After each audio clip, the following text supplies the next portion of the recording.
আসসালামু আলাইকুম। আশার মিনি কিচেনে সকলকে স্বাগত জানিয়ে শুরু করছি। আজকে আমি নিয়ে এসেছি মিরিগ মাছের কাঁচা রান্না বাটা মশলা দিয়ে।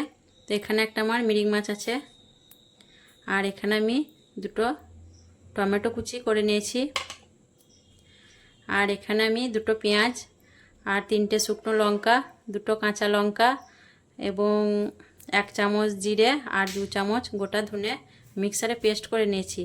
তো এই বাটা মশলা দিয়ে আমি মিরিগ মাছটা রান্না করব। তো এখন আমি রান্নার দিকে চলে যাচ্ছি। তো গ্যাসটা জ্বালিয়ে আমি একটা কড়া চাপিয়ে দিয়েছি রান্নার জন্য। এখন দিয়ে দিচ্ছি সরষের তেল। আর সরষের তেলে মাছ রান্না করলে খেতে বেশি স্বাদ হয়। তেলটা আমি ভালো করে গরম করে নেব। তেলটা আমি ভালো করে গরম করে নিয়েছি, আর এখন বেটে রাখা মশলাটা তেলের মধ্যে দিয়ে দিচ্ছি।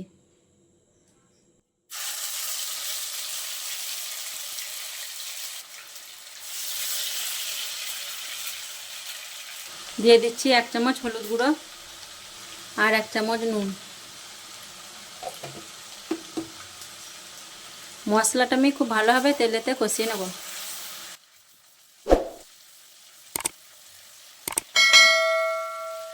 মশলাটা একটু নাড়াচাড়া করে নেওয়ার পর আমি এখন কেটে রাখা টমেটোটা দিয়ে দিচ্ছি,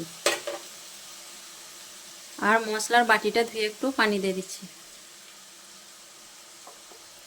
আবারও আমি খুব ভালোভাবে টমেটো মশলা কষিয়ে নেব।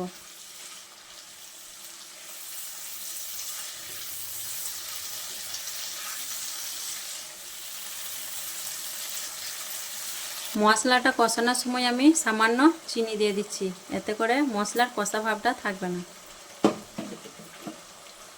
মশলা আমি খুব ভালোভাবে কষিয়ে নেব, যাতে পেঁয়াজ এবং টমেটোর গন্ধটা না থাকে।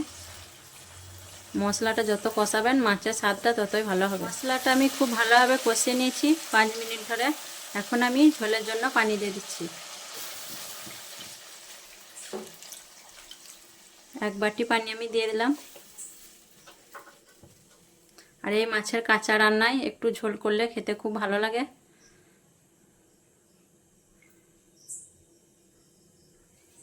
এখন আমি ঢেকে দিচ্ছি। ঝোলটা ফুটে গেলে তারপর মাছগুলো দিয়ে দেবো। 1 মিনিট রান্না করার পর ঝোলটা ফুটে উঠেছে। এখন আমি ঢাকনাটা খুলে নেব। ঝোলটা একবার নাড়াচাড়া করে নেব। ঝোলটা খুব ভালোভাবে ফুটে গেছে। এখন আমি মাছগুলো ঝোলের মধ্যে দিয়ে দিচ্ছি।